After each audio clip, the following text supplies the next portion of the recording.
to a spectacular fall, Rowan. The police tape fluttered in the cold night wind like a line drawn between my life and everything I'd sacrificed for. Rainwater slid down my face, mixing with blood from a cut above my eyebrow. Across the street, the giant digital billboard that carried the logo of Jinhai Capital glowed like a mockery of everything I had built. The company was mine, or at least it had been. Now, dozens of reporters stood outside the building shouting questions while cameras pointed at me as if I were a criminal. Mr. Rowan Hale, did you steal investor funds? Is it true your trading records were fabricated? Did your business partner expose you? Are you fleeing the city? The questions crashed into me from every direction. I looked through the glass entrance. Inside, standing beneath the company logo, was the man who had destroyed me. Victor Lang, my partner, my friend, the man I had trusted more than my own family. He wasn't being questioned. He wasn't surrounded by police.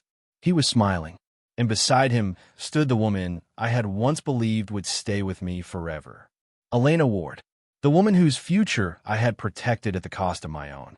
The woman who wouldn't even look at me now. Something inside my chest finally cracked. Not because I was ruined, not because I was bankrupt, but because I finally understood. I had never been betrayed tonight. I had been betrayed years ago.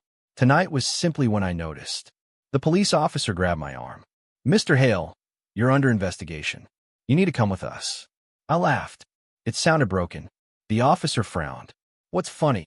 I stared at the company building. Victor raised a glass of champagne. Not secretly, not subtly, directly at me. A toast, a farewell, a celebration. The reporters turned toward him. The cameras followed. No one cared about the man being arrested anymore. They cared about the rising star taking his place. The replacement, the hero, the survivor. Victor had always known how to tell a story. I had always believed results mattered more than appearances. That mistake cost me everything. The handcuffs closed around my wrists. Cold metal, cold reality, and a lifetime of regret. 3 months later, I stood on the rooftop of an unfinished skyscraper. The city spread beneath me. Millions of lights, millions of people. None of them knew the truth. The investigation had ended exactly as Victor planned. Every document pointed toward me. Every transaction appeared under my authorization. Every witness remembered events differently. People only believe evidence. And Victor controlled the evidence. I'd lost my company, my reputation, my savings, my future. The magician who became a financial genius. The self-made investor. The miracle success story. Reduced to a cautionary tale. The wind howled. I took a slow breath. My phone vibrated. A message. Elena. For a second, hope tried to return. Then I opened it. Victor and I are getting married. Only 6 words. 6 words that explained years of lies. I stared at the screen. Another message arrived. Please don't contact us anymore. Us. Not me and her. Us. Them. A strange calm settled over me. The kind that appears after pain grows too large. I looked over the edge. Far below, traffic moved through the city. Life continued. The city didn't care who built it, only who owned it. I laughed again. This time there was no bitterness, only exhaustion. I was an idiot. The words disappeared into the wind. I had spent years saving people, helping family, rescuing friends, fixing mistakes, covering losses, giving chances, protecting everyone except myself. My phone slipped from my fingers. The screen shattered somewhere below. Then my legs gave out. The world tilted. The edge vanished beneath me. For a brief second, I felt weightless. Then gravity claimed everything. The city rushed upward. Darkness swallowed the lights. And my final thought wasn't anger. It wasn't revenge. It wasn't Victor, or Elena, or Jinhai Capital. It was much simpler. If I had another chance, I would stop saving people who never intended to save themselves. Pain, then silence, then confusion. I opened my eyes. A yellow ceiling stared back at me. I blinked. The smell hit first. Dust, old wood, instant noodles, cheap detergent. My heart stopped. I knew this room. I knew every crack in that ceiling, every stain on the wall, every loose floorboard. No, that wasn't possible. I sat upright, so quickly the room spun. The tiny apartment around me looked exactly the same. The broken fan, the folding chair, the secondhand mattress, the cardboard boxes filled with props. Magic props. My breathing became uneven. No! I stumbled toward the window. Outside, motorcycles passed through a crowded street. Neon signs flickered. Street vendors shouted. Everything looked younger, older, different, the same. I grabbed the newspaper lying near the door. The date nearly made me drop it. 10 years earlier. 10 years. I stared at the numbers. Again, and again. My hand shook. Either I'd lost my mind, or I had somehow returned. For nearly an hour I sat on the floor, thinking, remembering, testing reality. The memories remained. Every success, every mistake, every betrayal, every loss. Nothing disappeared. If this was a dream, it was too detailed. If this was madness, it was remarkably organized. A sudden knock interrupted my thoughts. 3 quick taps. I froze. I knew that knock. Victor. Before he became wealthy. Before he became powerful. Before he became my executioner. I opened the door. There he stood. 26 years old. Cheap suit. Confident smile. Hungry eyes. Back when he still needed me. Rowan. He stepped inside without permission. Just like always. I've got incredible news. Of course he did. I remembered this day. The day everything began. The day he convinced me to join him. The day we started building the future company. The day I accepted. The worst decision of my first life. Victor dropped into the chair. There's a financial networking event tonight. His excitement filled the room. We're going. I remembered every word. Every gesture. Every promise. Back then I couldn't see through him. Now it was impossible not to. We can meet investors. He leaned forward. We can build something huge. I stayed silent. Victor frowned. Did you hear me? Yes. And I looked at him. Really looked. The calculation hidden behind charm. The ambition disguised as friendship. The endless hunger. He wasn't evil. Not yet. But he was willing. And sometimes willingness is enough. I won't go. The smile disappeared. What? I said no. Victor laughed. Then noticed I wasn't joking. Rowan, this is the opportunity we've been waiting for. No. His eyes narrowed. What? Because 10 years from now, you'll steal everything. Because you'll forge evidence. Because you'll celebrate while my life collapses. Because helping you destroyed me. Instead, I said something simpler. I don't want to. Victor stared at me. People hate answers they cannot manipulate. And I don't want to leave little room for argument. You've been talking about success for years. People change. Overnight. Sometimes. The room became uncomfortable. Victor stood. I don't understand. I almost smiled. Neither did I. Not fully. But understanding wasn't required. Only action. Or in this case, refusal. Finally, he grabbed his jacket. Fine. His voice hardened. Stay here performing card tricks for tourists. There it was. The first glimpse. The contempt. The belief that everyone existed according to his plans. The door slammed. The apartment became quiet. I sat alone. And for the first time in years, I felt relief. 3 days later, I stood beneath a highway overpass performing magic tricks. Children laughed. Coins disappeared. Cards changed colors. Applause followed. The work wasn't glamorous, but it was honest. And more importantly, it gave me time. Time to think. Time to observe. Time to avoid repeating history. A little girl handed me a flower after the show. You're really good. I accepted it. Thank you. She grinned and ran back to her parents. Such a small moment, yet strangely meaningful. In my previous life, I had been obsessed with becoming bigger, faster, richer. I never noticed simple things. Maybe success had blinded me long before betrayal did. That evening, everything changed. Again, I was walking home when a glowing screen appeared in front of me. Not a phone, not a projection, not anything normal. A transparent blue interface floated in the air. I stopped. People walked past without reacting. Only I could see it. My pulse accelerated. Words appeared. Fortune building interface activated. User confirmed. Primary objective, wealth creation.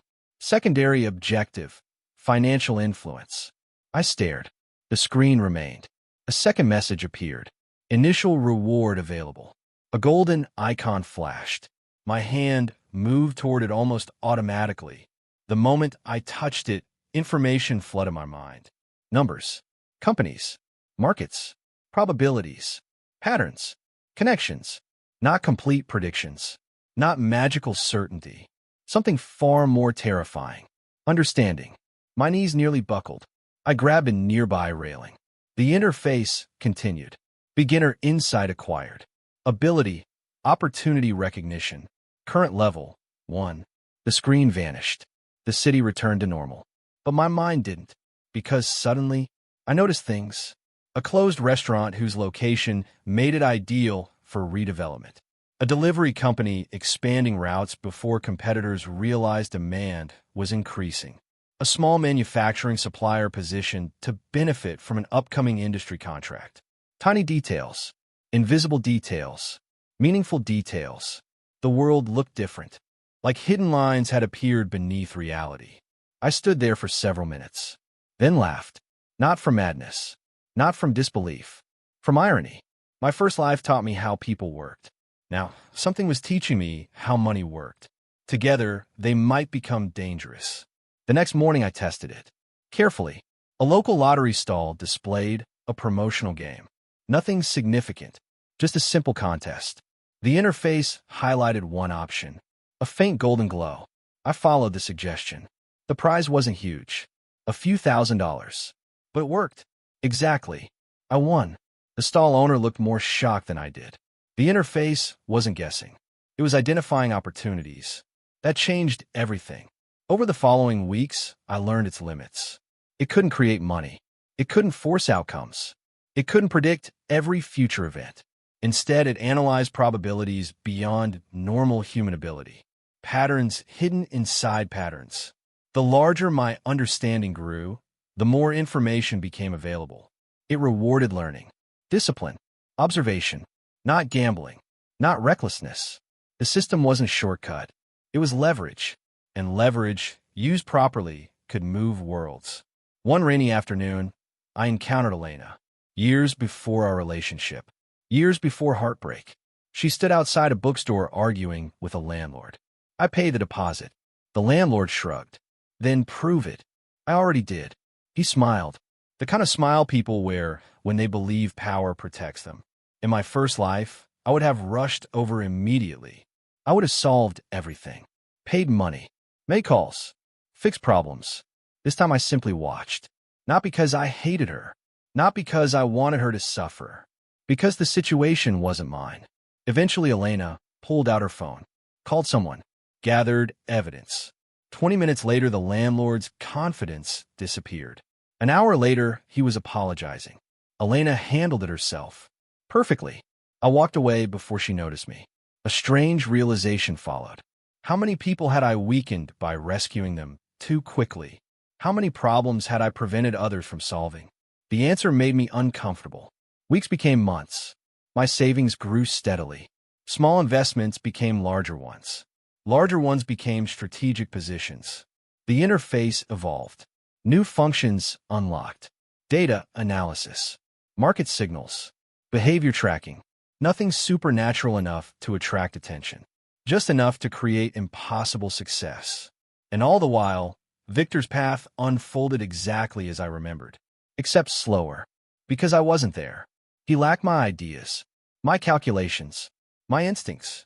The company he dreamed about still existed, but it struggled. Every update I heard confirmed the same thing. Without realizing it, Victor had always depended on me more than I depended on him. That truth felt strangely satisfying. One evening, a former acquaintance approached me after a performance. "Have you heard?" "Heard what?" "Victor's company is collapsing." I kept my expression neutral. "What happened?" The man laughed bitterly. He promised investors impossible returns. That sounded familiar. "He needs money." I nodded. Nothing more. The acquaintance studied me. "You two used to be close." "Used to. He might contact you." "Maybe. Maybe not." Either way, the answer would remain unchanged. That night, as rain tapped against the apartment window, my phone rang. Victor. For a long moment, I simply stared at the screen. The past and present seemed to overlap. The first life, the second life, the same man. A different version of me. Finally, I answered. Hello. His voice sounded strained. Desperate. For the first time. Rowan, I need your help. I looked out at the city lights. The interface quietly glowed in the corner of my vision. 100 memories rose inside me. The company. The betrayal. The arrest. The rooftop. The fall. Then they settled. Not as anger. As clarity. The people who expect endless sacrifice are often the ones who value it least. I listened while Victor explained his crisis. And when he finally finished, I gave him an answer he had never heard from me before. No. The silence that followed felt like the first step toward an entirely different future. And somewhere deep inside, I made a promise. This time, I won't do it again. Victor did not respond immediately. For several seconds, I heard only his breathing through the phone, as if he genuinely believed he had misheard me.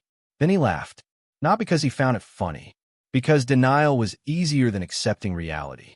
Stop joking. I'm not joking. Another pause. Rowan, this is serious. I know. My company is on the verge of collapse. I heard. The strain in his voice deepened. You know how much we've been through together. A familiar sentence. One I had heard many times in my first life. Whenever Victor needed something. Whenever he wanted free labor. Whenever he wanted my ideas. Whenever he wanted my loyalty. Never when he wanted accountability. I leaned back in my chair. Rain tapped softly against the window. What exactly are you asking for? You understand markets better than anyone. His voice softened. Calculated. Careful. If you come in as an advisor, we can still save this. Interesting. The company belonged entirely to him. The debt belonged to him. The risk belonged to him. But the rescue belonged to us.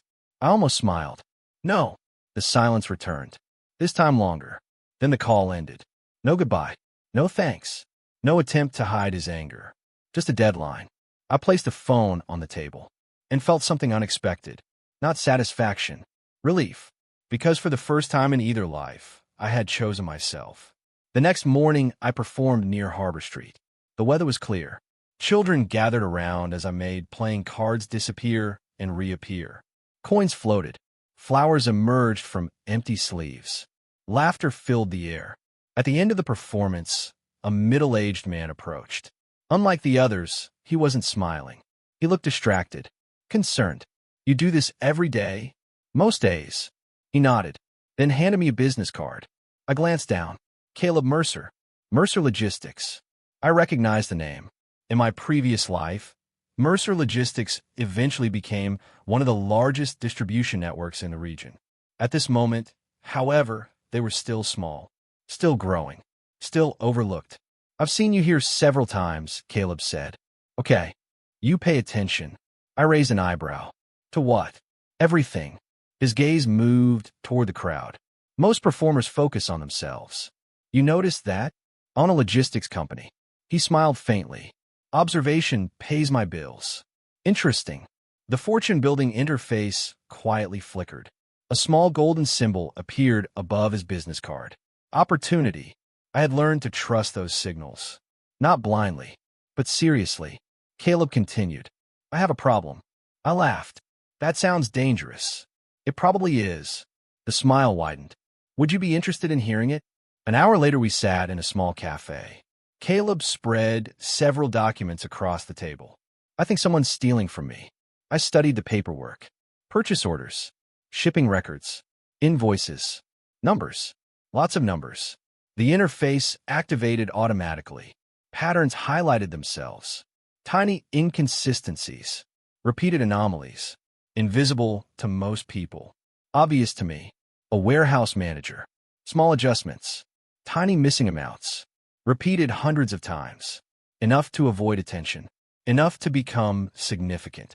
You already know who it is. Caleb stared. How? Because these records aren't random. I pointed toward several entries. His expression changed. Then changed again. The man was intelligent. He saw it almost immediately. Damn. His jaw tightened. I trusted him. There was a bitterness in those words I understood perfectly. Trust was expensive. Sometimes more expensive than money. Caleb sat silently for a moment, then looked at me. You interested in consulting work? The interface glowed. The answer was obvious. Maybe. While my opportunities expanded, Victor's situation worsened. News traveled quickly through business circles. Investors were demanding explanations. Employees were leaving. Creditors were calling. The company survived only because people still believed recovery was possible. Belief can sustain a business for a surprisingly long time. But belief is not the same thing as stability. Eventually, reality collects its debt. 3 days later, Victor appeared at my apartment. Not a phone call, not a message. In person. I opened the door and immediately noticed the difference. His suit was more expensive than before, but he looked worse. Dark circles beneath his eyes. Tension around his mouth. A man fighting multiple fires at once. Can we talk? I considered saying no. Instead, I stepped aside. Victor entered. His gaze swept across the apartment. The same apartment. The same furniture. The same modest life. I could almost hear his thoughts. He believed I was wasting my potential. What he didn't understand was that potential and peace are not enemies. They simply require balance. Victor sat down. I owe you an apology. There it was. Manipulation attempt number 1. I waited. You were right. Interesting. That was new. About what? The company. His expression darkened. I expanded too quickly. That wasn't an apology. That was strategy. He wanted agreement. A shared narrative. A path toward cooperation. I see. Victor leaned forward. Look, we both know this company should have been ours. Should have been. Not is. Not was. Should have been. The language of someone trying to reopen a closed door. You built nothing without me. He immediately regretted saying it. I saw it happen. A flash of realization. But the words had already escaped. The room became quiet. For several seconds, neither of us spoke. Finally, I nodded. You're right. Victor blinked. What? You built nothing without me. His expression shifted. Confusion replacing confidence. Then help me. No. The word landed harder this time. Because now there was no misunderstanding. No uncertainty. No hope. Just rejection. Pure and simple. Victor stood. You'd rather watch everything collapse? I looked directly into his eyes. If it collapses because I refuse to save it, then it wasn't stable to begin with. His face hardened. You've changed. Yes. The answer seemed to anger him more than resistance. Because it was true, and truth is difficult to negotiate. Victor left without another word. The door slammed behind him. I exhaled slowly. The old me would have followed, would have apologized, would have explained, would have fixed things. This version simply returned to work. That evening I did something symbolic, something small, something meaningless to everyone except me. I opened an old storage box. Inside were notebooks, business plans, market strategies, investment frameworks, ideas, thousands of hours of work. The foundation of the company that had eventually become Gene High Capital. In my first life, I gave these ideas away. Freely, proudly, without protection, without boundaries, without ownership. I carried the box outside, found a recycling bin, and dropped every notebook inside. Page after page, plan after plan, future after future. Gone. The wind stirred the papers. A younger version of me would have seen that act as loss. Now it felt like freedom, because I wasn't throwing away knowledge. I was throwing away attachment. The future no longer belonged to my past mistakes. The following week brought an unexpected visitor, Elena Ward. She found me during an afternoon performance. The crowd dispersed. Children ran toward waiting parents. And suddenly she stood there, younger, healthier, different, not yet shaped by the events that would define our first life. For a brief moment, old emotions resurfaced, then faded. Not because they were false, because they belonged to another timeline. Hi. Hello. She looked surprised. You know who I am? A little. Her laugh was soft. We've met once. I remembered far more than once. But not in this life. Right. Elena studied me carefully. I heard something strange. Only one thing. That earned a smile. Then she became serious. Victor said you're refusing to help him. Of course he did. People often seek validation after rejection. That's true. Why? A reasonable question. Why I'd spent months answering internally. Because some people confuse access with entitlement. Because some people mistake kindness for obligation. Because some people never learn responsibility when someone else always carries it. Instead, I said, because it's his company. Elena frowned. He says you're his closest friend. The irony almost made me laugh. He says many things. Something flickered across her expression. A tiny reaction. Small, but noticeable. Doubt. Interesting. Very interesting. Over the next 2 weeks, events accelerated. Mercer Logistics officially hired me as a consultant. My recommendations produced immediate results. Losses decreased. Efficiency improved. Profits increased. Caleb became increasingly impressed. You've done more in 14 days than my previous advisors managed in 6 months. I smiled. They'll hate hearing that. Good. For the first time, I realized how refreshing competence could be. No manipulation. No emotional debt. No hidden expectations. Just work. Results. Mutual respect. Then the discovery happened. The one that changed everything. The one that made me realize my first life had contained far more deception than I ever imagined. It began with a call from Elena. Unexpected. Late at night. Her voice sounded tense. Can we meet? I sat upright. What happened? It's Victor. Cold certainty settled in my chest. What about him? A pause. Then, I found something. An hour later we sat inside a nearly empty restaurant. Rain struck the windows. Elena slid a folder across the table. I wasn't supposed to see this. I opened it. The moment I saw the contents, my pulse accelerated. Bank transfers, private agreements, offshore accounts, hidden investors. My eyes moved from page to page, then stopped. One name appeared repeatedly. A name I recognized. A name that shouldn't have been there. Sebastian Ward, Elena's father. My mind raced. In my first life, Victor and Elena's relationship seemed to develop naturally, slowly, organically. After my downfall, at least that's what I believed. The documents suggested something very different. Elena watched my face. You see it too. I nodded slowly. How long have they known each other? Her expression darkened. Much longer than Victor claimed. The room suddenly felt smaller. A memory surfaced. Then another. Then another. Pieces clicking into place. Conversations. Meetings. Introductions. Opportunities.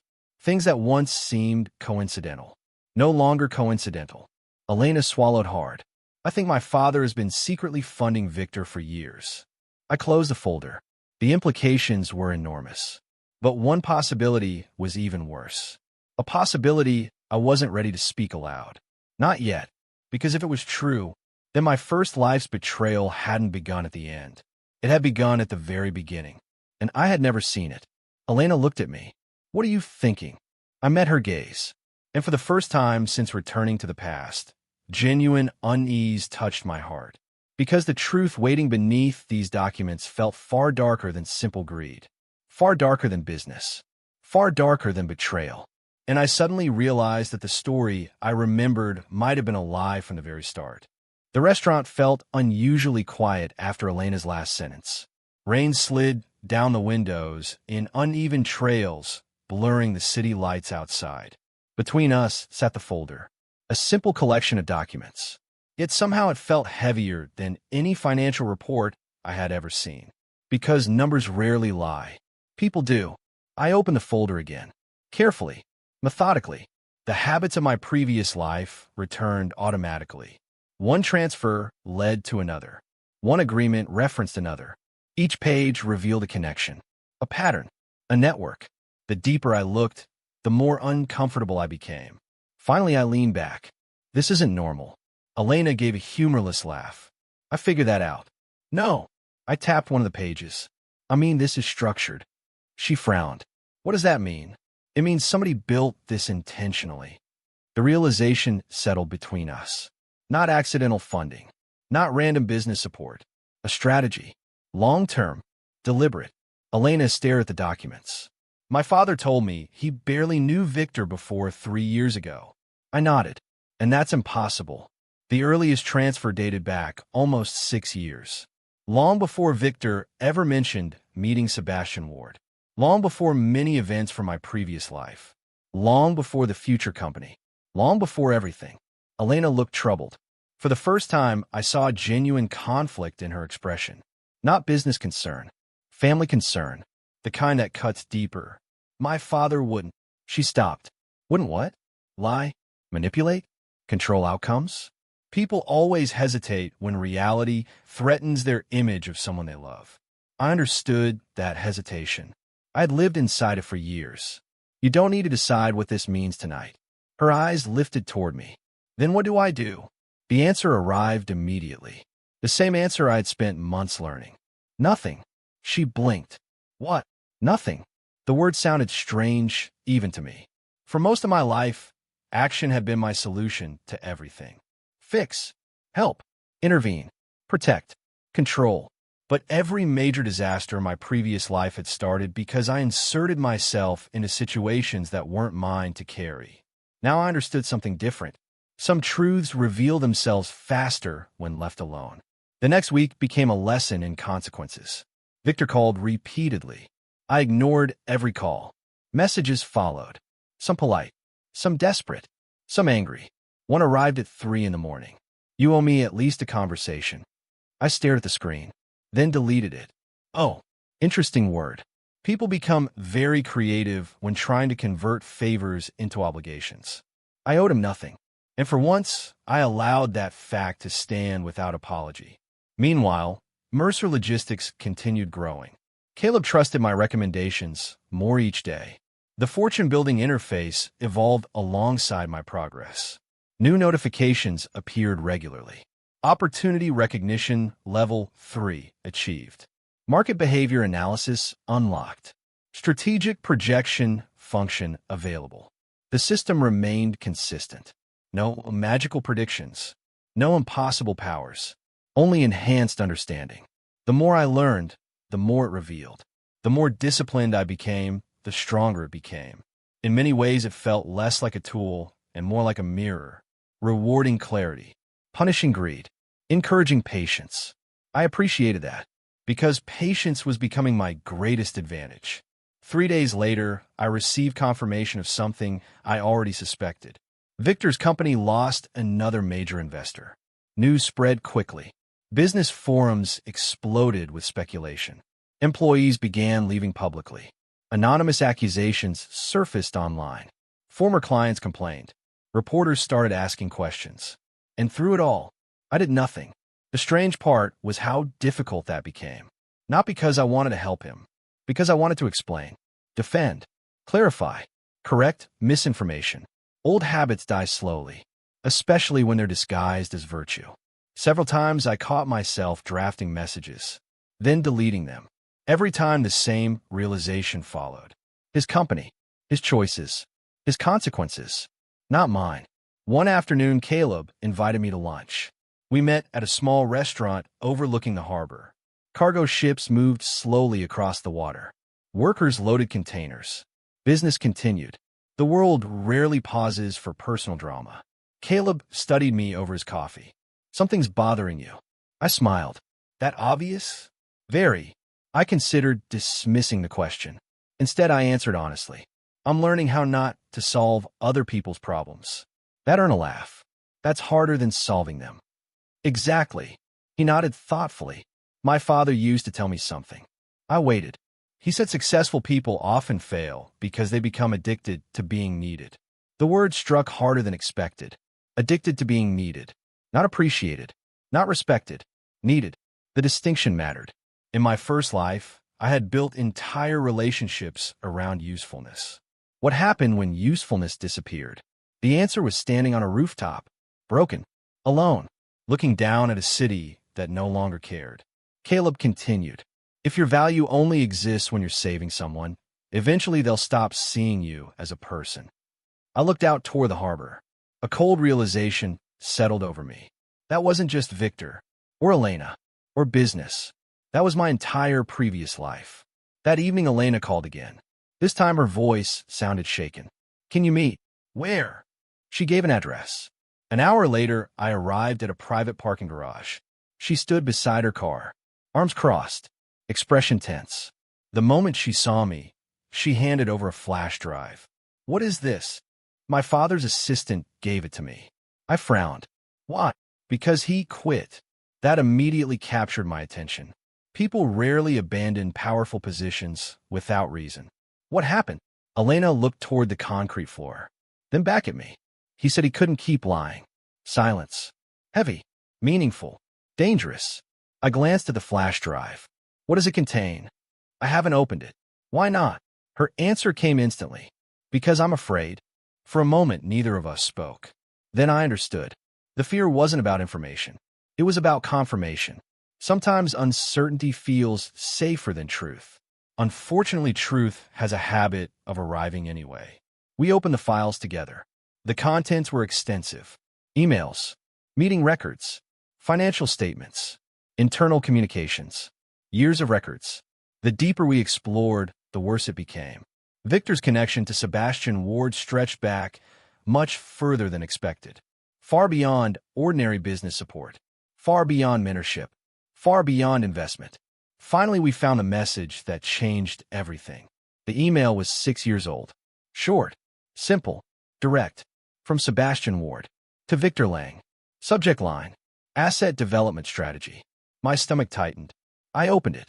The message contained only 3 sentences. Continue building trust with Rowan. His market instincts are proving valuable. Maintain proximity until acquisition becomes possible. The room seemed to lose all sound. Elena stopped breathing, at least for a second. Then another. Then another. I reread the email. Again. Again. Again. The words remained unchanged. Maintain proximity. Acquisition. Asset. Not friend. Not partner. Asset. Something useful. Something valuable. Something to be obtained. A resource. A tool. A target. I felt strangely calm. Perhaps because the betrayal had already happened once. Perhaps because I had already died carrying its consequences. Or perhaps because truth becomes less painful when it finally matches reality. Elena looked physically ill. No. Her voice cracked. No. I remained silent. She shook her head. This doesn't make sense. It made perfect sense. That was the problem. Every missing piece suddenly fit. Every coincidence. Every introduction. Every opportunity. Every strategic partnership. Every carefully guided decision. The company had never been ours. Not really. It had been a project, and I had been one of its resources. The following days became increasingly chaotic. Elena stopped speaking to her father. Victor's company continued unraveling. Rumors intensified. Investors demanded transparency. Employees leaked information. Regulators began asking questions. The pressure built steadily. And through it all, I continued working, learning, building. The interface rewarded progress. My investments expanded. Several early positions multiplied dramatically in value. Money arrived, then more money, then significantly more. For the first time in either life, wealth was accumulating without emotional debt attached to it. No manipulative partnerships, no exploitative friendships, no desperate rescue missions, just disciplined decisions. The difference felt profound. Then the loyal ally appeared. Unexpectedly, quietly, naturally. Her name was Maya Chun, a forensic accountant hired by Mercer Logistics. We met during an internal audit review. Unlike most people, Maya didn't seem impressed by success, or intimidated by expertise, or interested in social games. She simply cared about facts. Our first conversation lasted nearly 3 hours. Not because either of us intended it, because she kept finding questions worth discussing. By the end of the meeting, she closed her laptop. You notice patterns? I laughed. So I've been told. No. She pointed toward several financial models. You notice human patterns. Interesting distinction. One I hadn't considered. Maya continued. Most analysts focus on numbers. What do I focus on? Motives. The answer lingered. Because she was right. The first life had taught me finance. The betrayal had taught me people. Combined, they created something far more valuable. Perspective. A week later, Maya brought unexpected news. She entered my office carrying a thick folder. Her expression looked unusually serious. I found something. The words immediately reminded me of Elena. And trouble. Usually trouble. What is it? Maya placed a folder on my desk. Victor Lang. I stared, then slowly opened it. Inside were financial records, transaction histories, ownership structures, corporate registrations. At first glance, everything appeared normal. Then I reached the final section and froze, because buried beneath multiple shell companies sat a name I recognized. Not Victor, not Sebastian, someone else. Someone completely unexpected. A hidden shareholder, a silent owner, a person who technically controlled a significant portion of Victor's entire business structure. My pulse accelerated. This wasn't in my previous life. Or perhaps it had been hidden too well for me to discover. Maya watched my reaction. You know who that is? I nodded slowly, disbelief spreading through me. Because the hidden owner wasn't a rival, wasn't a politician, wasn't a criminal. It was Victor's older brother. The same brother Victor publicly claimed to hate. The same brother he claimed had abandoned the family years ago. The same brother supposedly living overseas with no involvement whatsoever. A brother who apparently owned nearly 30% of everything. The room became very quiet. Maya folded her arms. So either Victor lied, I finished the sentence, or we've only seen the surface of this story. And suddenly I understood something terrifying. Victor wasn't merely hiding secrets. He was hiding entire relationships, entire motivations, entire truths. And if that was the case, then the collapse now unfolding might not be the result of failure. It might be the result of war. A war that had been happening behind the scenes for years. A war I had unknowingly helped finance in my first life. The folder remained open on my desk long after Maya finished speaking. Outside the office window, evening shadows stretched across the city. Traffic lights flickered on. People hurried home. Normal life continued. Yet my attention remained fixed on a single document. Victor Lang's hidden shareholder agreement. 31% ownership. Enough influence to shape decisions. Enough power to create conflict. Enough control to destroy everything. Maya sat quietly across from me, waiting, watching. Unlike most people, she never rushed silence. That was one of the reasons I trusted her. Finally, I looked up. How certain are you? Completely. No hesitation. No qualification. No uncertainty. Just certainty. I nodded. Then Victor lied.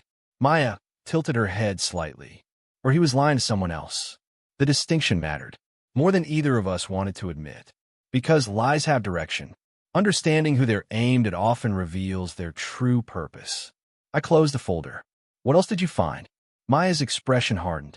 Enough to make me uncomfortable. That answer immediately captured my attention. People in her profession rarely became uncomfortable. Concerned? Yes. Suspicious? Often. Uncomfortable? That required something serious. She slid another document across the desk. I read the first page, then the second, then the third, and slowly realized the situation was much worse than expected. Victor's company wasn't merely struggling. It was bleeding money through a network of interconnected entities. At first glance, the structure appeared legal. Complicated, but legal. Yet hidden inside the transactions were patterns. The kind designed to obscure responsibility. The kind regulators love discovering. And the kind journalists dream about exposing. I felt a cold certainty settle into place. Someone had been preparing an exit strategy. Not recently. For years. The question was who? Victor? His brother? Sebastian Ward? Someone else entirely? Maya folded her arms. If these records become public, the company won't survive. I looked at the papers, then out the window, then back at the papers. The old version of me would have immediately begun planning interventions. Damage control, risk management, containment. Instead, I simply asked, who already knows? Maya smiled faintly. That's the right question. The answer arrived sooner than expected. 2 days later, at 9:43 in the morning, the first article appeared online, then another, then 10 more. By noon, every major financial publication in the city was discussing the same story. Hidden ownership, questionable transfers, undisclosed relationships, potential regulatory violations. The headlines spread like wildfire. Employees shared them. Investors panicked. Analysts speculated. And somewhere inside the chaos, Victor's carefully maintained image began to crack. I sat in a conference room at Mercer Logistics, watching live coverage. Caleb entered carrying coffee. He glanced at the screen, then at me. "Friend of yours?" I laughed. "Not anymore." Caleb handed me a cup. "Looks ugly." "It is." The reporter continued speaking. More documents had surfaced. Additional evidence. Internal communications. Anonymous sources. The pressure was escalating rapidly. Then a familiar face appeared on screen. Victor, standing before a cluster of microphones. Attempting to look calm. Attempting to look confident. Attempting to control a narrative already slipping away. I recognized the expression immediately. I had worn it myself once. Back when my own collapse began. The difference was simple. My accusations had been false. His weren't. The press conference lasted 27 minutes. I watched every second, not because I enjoyed it, because understanding people requires observing them under pressure. Victor started strong. Confident voice. Carefully prepared statements. Measured answers. Then the questions changed. A reporter raised a document. "Can you explain this transfer?" Victor answered. Another reporter presented another document. He answered again. Then another. And another. And another. Eventually the gaps became visible. Tiny inconsistencies. Contradictions. Hesitations. The kind most people miss. The kind professionals never ignore. By the 20th minute, confidence had transformed into defensiveness. By the 25th, defensiveness had become desperation. Then came the question that ended everything. A woman from a major financial newspaper stood up. Her voice remained calm, professional, sharp. "Mr. Lang, if your company is transparent, why did you conceal the ownership structure involving your brother?" Silence. A single second. Then another. Then another. Victor opened his mouth. Closed it. Opened it again. No answer came. And in that moment, everyone watching understood the same thing. The truth. Not every detail. Not every secret. But enough. Enough to know the story was real. Enough to know the damage had already begun. That evening, Elena called. Her voice sounded exhausted. I saw the press conference. So did everyone else. A bitter laugh escaped her. "You're not wrong." For a moment, neither of us spoke. Then she said something unexpected. "My father is scared." I sat upright. Scared. Terrified. Now, that was interesting. Sebastian Ward wasn't a man easily frightened. In my previous life, he always appeared composed, strategic, untouchable. The idea of him being afraid suggested something significant. What happened? He locked himself in his office. Her voice lowered. He spent the entire day making phone calls. I thought about the leaked documents, the ownership structures, the hidden agreements, the growing media attention. Pieces began connecting. He's afraid more information is coming. Elena's silence confirmed it. A few seconds later, she asked, "Do you think there is more?" I looked toward the city skyline. The answer felt obvious. Yes. 3 days later, the second wave arrived. This time it wasn't journalists. It was regulators. Official investigations. Formal requests. Document seizures. Audit demands. The situation escalated immediately. And with escalation came fear. Real fear. The kind money can't solve. The kind influence can't erase. The kind that appears when consequences finally arrive. I continued watching from a distance. Not interfering. Not celebrating. Simply observing. Sometimes the hardest thing to do is nothing. The thought returned frequently these days. Because every instinct developed in my previous life pushed toward action. Toward intervention. Toward control. Yet each time I resisted, reality revealed something new. People exposed themselves when nobody protected them. Truth surfaced when nobody redirected attention. Consequences unfolded naturally when nobody interrupted. And the results were often more revealing than any investigation. One afternoon, Maya entered my office carrying another folder. I immediately recognized the expression on her face. Discovery. What happened? She closed the door, then sat down. This one's public. I frowned. What is the source? For a moment, I didn't understand. Then I did. My pulse quickened. The leaks. Maya nodded. We know where they're coming from. I leaned forward. Who? Her answer surprised me. Not because I recognized the name, because I didn't. Daniel Pierce. I searched my memory. Nothing. No idea. You should. She slid a photograph across the desk. The moment I saw it, understanding crashed into me. The man looked older now, thinner, more tired, but I recognized him. A former analyst. One of the earliest employees in the company Victor and I would have built together. In my first life, Daniel disappeared after a year. No explanation. No farewell. Just gone. At the time, nobody paid attention. Apparently, that had been a mistake. Maya continued. He worked for Victor 6 years ago. I studied the photograph. Then why now? Because he kept records. The room suddenly felt smaller. I understood immediately. Some people leave. Others leave quietly. And a few leave carrying evidence. What kind of records? Maya opened the folder. Everything. Emails. Internal reports. Meeting notes. Archived communications. Years of documentation. Daniel had preserved everything. Every lie. Every hidden agreement. Every manipulation. Every strategic deception. The man had apparently spent years waiting. Watching. Preparing. I sat back slowly. Victor never knew. No. Maya shook her head. He thought Daniel was harmless. A familiar mistake. The most dangerous people are often the ones nobody notices. The next revelation arrived less than 24 hours later.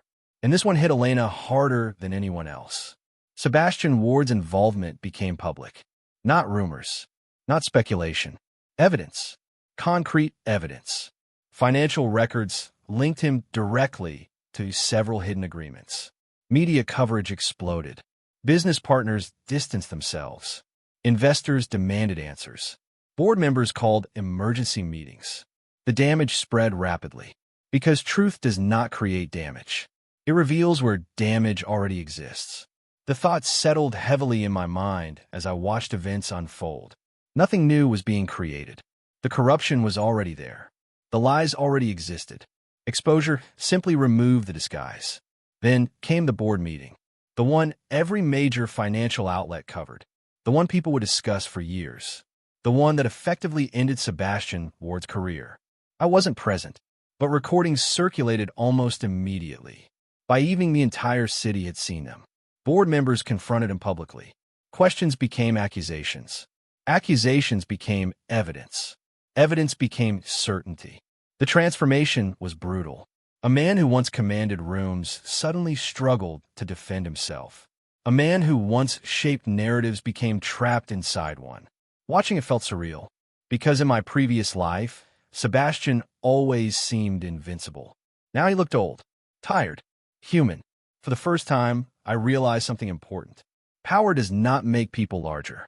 It simply delays the moment they appear ordinary. Late that night, Elena arrived at my apartment. No phone call, no warning, just a knock at the door. When I opened it, she looked exhausted. Not physically, emotionally. The kind of exhaustion that comes from watching illusions collapse. I stepped aside. She entered. For several minutes, neither of us spoke. Then she sat down. My father resigned. The words sounded unreal, even though I expected them. I nodded slowly. Elena stared at the floor. He keeps saying he was protecting everyone. A sad smile touched my face. People often rewrite history when consequences arrive. He believes that.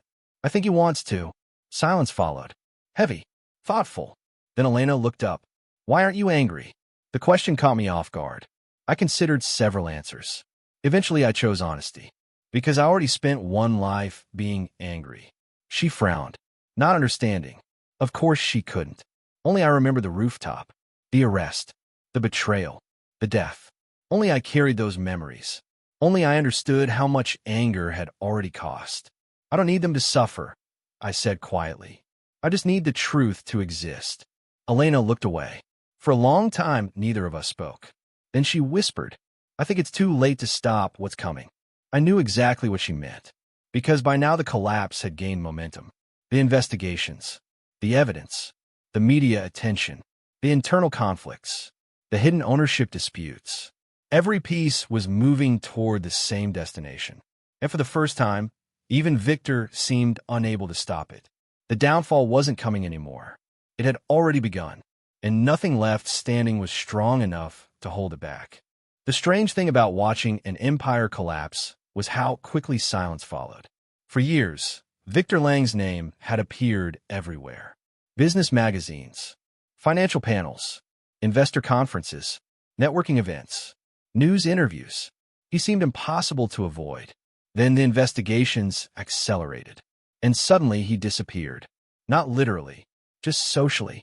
People stopped mentioning him. Sponsors withdrew invitations.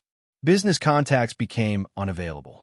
Former allies developed selective memory. The city that once celebrated him quietly moved on. I noticed it during a lunch meeting with Caleb. The television mounted above the restaurant bar displayed financial news. 3 months ago, every segment would have included commentary about Victor's company. Now nobody even mentioned it. A different CEO, a different merger, a different success story. The machine kept turning. Caleb followed my gaze. Funny, isn't it? What is? How quickly people forget. I stirred my coffee. They don't forget. He raised an eyebrow. No, they simply find something newer to care about. Caleb laughed. That's darker than I expected. Reality usually is. Yet as I said it, I realized something important. I wasn't speaking with bitterness anymore. Only observation. The difference mattered, because bitterness chains you to the past. Observation allows you to leave it behind. The fortune-building interface flickered quietly in the corner of my vision. Over the previous months, it had become less dramatic, less mysterious, more integrated into my life. Its greatest gift was never predictions. It was perspective, the ability to see opportunities hidden beneath noise, the patience to wait, the discipline to act selectively. As my understanding expanded, new functions continued unlocking. Not because I chased them, because I earned them. Every lesson, every investment, every mistake avoided, every emotional decision resisted. The system seemed to reward growth rather than greed. I respected that, because greed had already ruined enough lives. Mercer Logistics continued thriving. The company expanded into neighboring regions. Operational efficiency improved dramatically. Revenue climbed. Employees stayed. Clients returned. Caleb eventually called me into his office one afternoon. The moment I entered, I knew something was different. A thick folder sat on his desk. Beside it rested a legal document. What's this? Caleb leaned back. A proposal. Dangerous word. I sat down. Let's hear it. He slid the papers toward me. I opened them, then blinked, then read them again. Equity. Actual ownership. A significant percentage. Not consulting fees. Not bonuses. Partnership. I looked up. You can't be serious. I am. Why?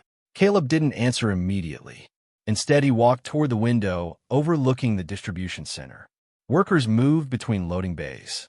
Trucks arrived and departed. Business in motion. Finally, he spoke. Because every major improvement over the past year came from someone who technically doesn't work here. I smiled. You hired me. As a consultant. He turned. I'm offering something else. The weight of the moment settled slowly. In my first life, I chased ownership desperately. Believed it represented freedom, validation, success. Now, strangely, I hesitated. Not because I didn't want it, because I wanted it for different reasons. Caleb seemed to understand. You don't need to answer today. I nodded, but deep down I already knew. This opportunity wasn't built on manipulation, or obligation, or emotional debt. It was built on mutual respect. That made all the difference.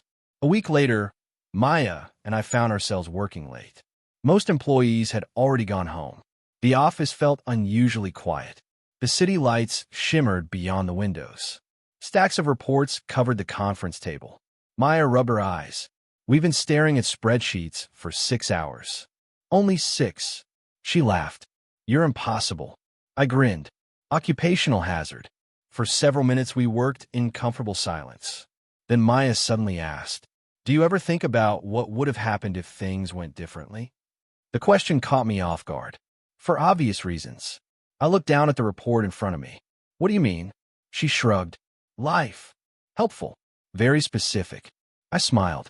I think everyone does. Maya nodded thoughtfully, then returned to her work. Yet her question lingered. Because my answer was incomplete. I didn't merely think about different paths. I remembered one. Every day, every decision, every consequence. The difference was that those memories no longer controlled me. They informed me. There was a distinction, a very important one. Meanwhile, Victor's situation deteriorated further. Court proceedings began. Asset freezes followed. Multiple investigations merged. Former associates testified. Internal documents surfaced continuously. Each revelation damaged him more than the last. Yet despite everything, I never contacted him. Not once. The urge occasionally appeared. Curiosity. Nothing more. But curiosity wasn't enough. Some stories eventually belonged to their consequences, not their participants. And Victor's story had reached that stage. One rainy evening, Elena invited me to dinner. A simple restaurant near the waterfront. Nothing extravagant. Nothing strategic. Just dinner. The version of me from my first life would have analyzed every detail. Every smile. Every word. Every possibility. Now I simply showed up. Because not every connection requires an agenda. We spent nearly 2 hours talking. Not about scandals. Not about investigations. Not about Victor. Instead, we discussed books, travel, childhood memories, small failures, personal ambitions, normal things, human things. At one point, Elena laughed at something ridiculous I said. The sound surprised me, not because it was unfamiliar, because it felt genuine, unburdened. For a brief moment, I realized how much of our previous relationship had been shaped by circumstances rather than understanding. Perhaps that was true of many relationships. People mistake proximity for compatibility, shared struggle for connection, rescue for affection. I had certainly made that mistake before. As we left the restaurant, Elena stopped near the harbor railing. The water reflected scattered city lights. Wind moved through the night air. She looked unusually thoughtful. What happens now? I followed her gaze toward the water. What do you mean? Everything. A surprisingly difficult question, because for most of my previous life, I always had a target, a goal, a crisis, a problem. Now things felt different. The future seemed open, not empty. Open. I build. The answer arrived naturally. Elena glanced toward me. That's it. I smiled. That's enough. For several seconds, she studied my face, then nodded slowly, as if understanding something I hadn't fully explained. Maybe she did. Maybe I did too. Months passed, not through summaries, through work, meetings, conversations, growth, the kind of life that develops steadily rather than explosively. Mercer Logistics expanded again. New investments succeeded. The fortune-building interface continued evolving. My personal wealth increased dramatically. Eventually, dramatically became extraordinarily. Then extraordinary became difficult to measure emotionally. Money solved many problems. It just wasn't the solution to all of them. That realization probably saved me from becoming the same person I once admired. One afternoon, I visited the street where I used to perform magic tricks. The old overpass remained unchanged. Children still gathered. Vendors still shouted. Life still moved. A young magician stood in my usual spot. Nervous. Talented, trying his best. The crowd remained small. Most people walked past without stopping. I watched quietly for nearly 20 minutes, then approached after his performance ended. The young man looked disappointed. Rough day, he laughed weakly. Is it that obvious? A little. He packed away several props. I'm probably wasting my time. The words sounded painfully familiar. For a moment, I saw my younger self standing there. The version who believed value only existed when other people recognized it. I reached into my pocket, removed a business card, handed it to him. If you ever need advice, call. His eyes widened. You mean that? Yes. The gratitude on his face appeared instantly. Simple, honest, uncomplicated. As I walked away, something inside me felt lighter. Not because I had rescued someone, because I had offered support without taking responsibility for their life. The difference mattered. That night, I sat alone in my apartment. Though calling it an apartment felt strange now. The place was larger, brighter, warmer, still modest by financial standards, but intentional. Every item inside existed because I wanted it there, not because success demanded it. The city glowed beyond the windows. The interface flickered softly, then displayed a notification. Major milestone achieved. I waited. New text appeared. Wealth target exceeded. Primary objective complete. For several seconds, I simply stared, then laughed. Not because of the achievement, because of what came next. A final message. New objective. Purpose. The screen disappeared, leaving me alone with the thought. Purpose. Interesting. After everything that had happened, after betrayal, after collapse, after death, after rebirth, perhaps that really was the question. What do you build when survival is no longer the goal? A few days later, I received unexpected news. Victor requested a meeting. Not through lawyers, not through intermediaries. Directly. One message. Short. Simple. Please. I stared at the screen for a long time. Longer than I expected. Not because I feared him. Not because I hated him. Because the request represented something else. Closure. Or perhaps the possibility of it. Outside, evening shadows stretched across the city. A new chapter of life waited. A better one. A healthier one. Yet before moving fully forward, there remained one final door. One final conversation. One final piece of unfinished history. I placed the phone down, then looked toward the skyline. Peace begins when winning stops mattering. The thought settled quietly inside me. And for the first time, I realized I was finally ready to see Victor again. Not as an enemy, not as a ghost, simply as a man whose choices had shaped both of our lives, and whose story was approaching its end. Victor chose the meeting location himself. A small tea house near the edge of the city. Quiet, old-fashioned, the kind of place people stopped noticing years ago. I arrived 10 minutes early, not because I was nervous, because old habits still lingered. The tea house overlooked a narrow lake. Gentle ripples moved across the water. The city skyline appeared faint in the distance, far enough away to feel unimportant, close enough to remind you it still existed. I sat near the window, ordered tea, waited. For the first time in a very long while, I felt no anger, no anticipation, no need to win, just curiosity. Victor arrived 17 minutes late. The difference between the man entering the tea house and the man I remembered was startling. Not physically, though he looked older than his years. The real difference was something else. Weight. The weight of consequences. The weight of losing control. The weight of becoming ordinary. His expensive suits were gone. His confidence had thinned. His movements lacked certainty. For a moment, I wondered if he recognized the same changes in me. Victor stopped beside the table. Neither of us spoke. Then he sat down. The silence stretched. Finally, he laughed quietly. I rehearsed this conversation. I smiled faintly. How many times? Too many. That answer felt honest. A good start. The server arrived. Tea was poured. The conversation remained stalled. Eventually, Victor broke first. I lost. Simple words. No excuses. No qualifications. No explanations. Just truth. I appreciated that. You did. He nodded slowly. I kept telling myself things would turn around. His gaze drifted toward the lake. Then I told myself I could control the damage. Another pause. Then I told myself everyone else was responsible. The laugh that followed carried no humor. I was very creative. People usually are when avoiding accountability. I didn't interrupt. This wasn't my confession. It was his. Victor stared into his cup. I spent months trying to figure out where everything went wrong. I waited. Then he looked directly at me. It started when you left. The statement surprised neither of us.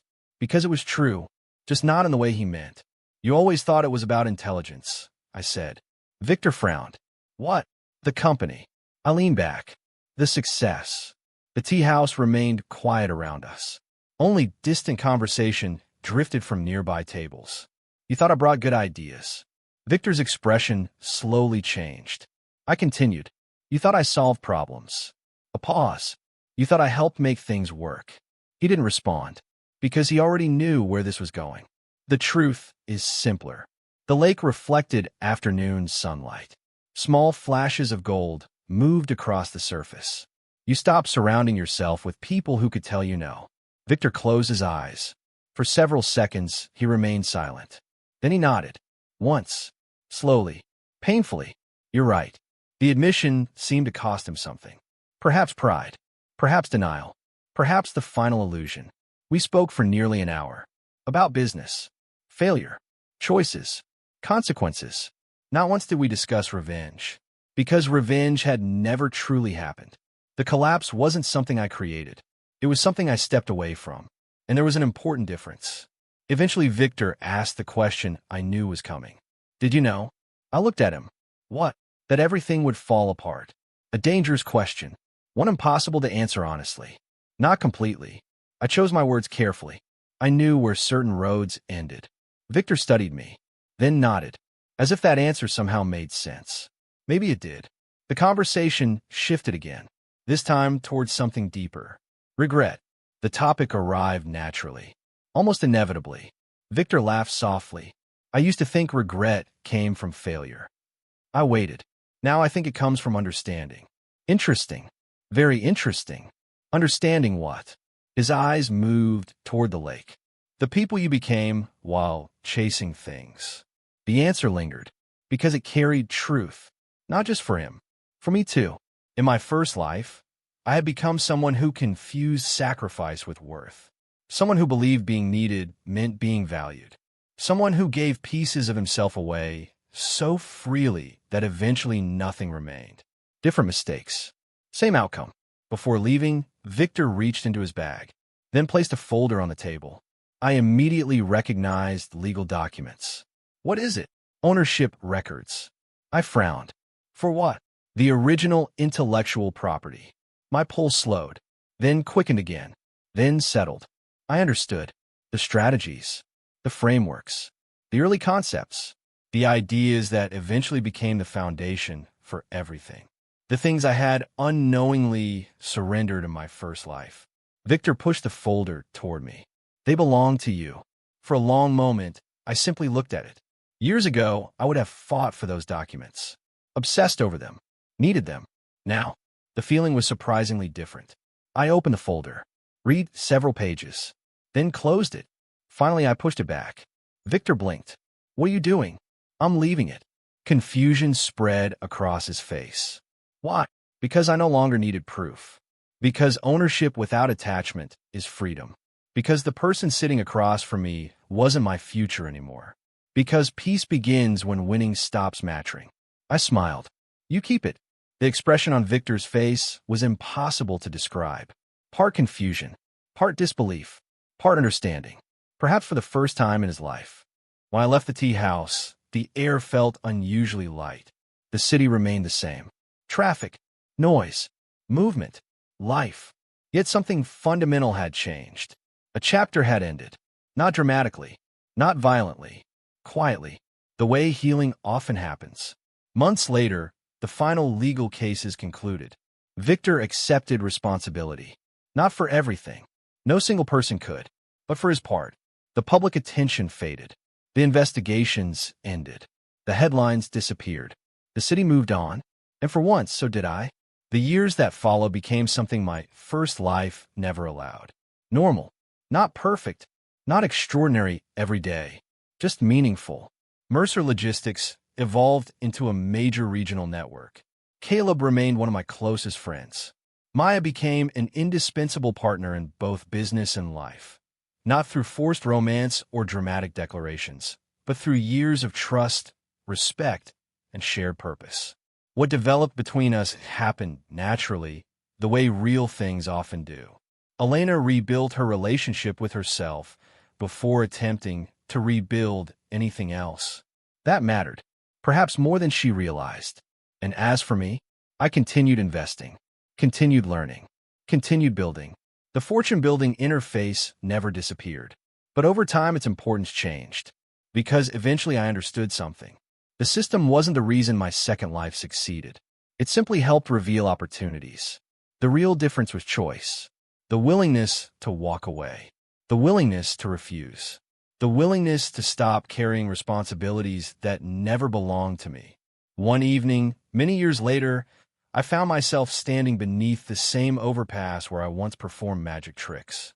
The city had changed. New buildings, new businesses, new faces. Yet some things remained familiar. A young performer entertained a crowd nearby. Children laughed. Coins vanished. Cards appeared. Magic. Simple magic. The kind that first taught me how much people wanted to believe in impossible things. I smiled, because the greatest miracle of my life hadn't been rebirth, or wealth, or success. It wasn't even the interface. The greatest miracle was learning that my value never depended on how much of myself I gave away. For most of my first life, I misunderstood that. The lesson cost everything. Then life gave me another chance to learn it properly. As the sun began to set, the interface appeared one final time. A familiar blue glow. Simple, quiet, elegant. Words slowly formed before me. Final assessment complete. I laughed. You're late. The screen ignored me. As usual, another line appeared. Primary objective, achieved. Secondary objective, achieved. Then came the final message. The one that stayed with me long after the screen vanished. Fortune was never the destination. Understanding was. The interface disappeared. Forever. No dramatic effects. No celebration. No farewell. Just silence. And somehow that felt perfect. I stood there watching the crowd. Watching the city. Watching a life I no longer needed to escape. The second chance was never about changing them. It was about changing me. The thought settled gently into place. Not as a lesson. Not as a victory. Simply as truth. The wind carried distant laughter through the evening air. Lights began appearing across the skyline, one by one, like stars returning after a long absence. And for the first time in 2 lives, I felt completely at peace.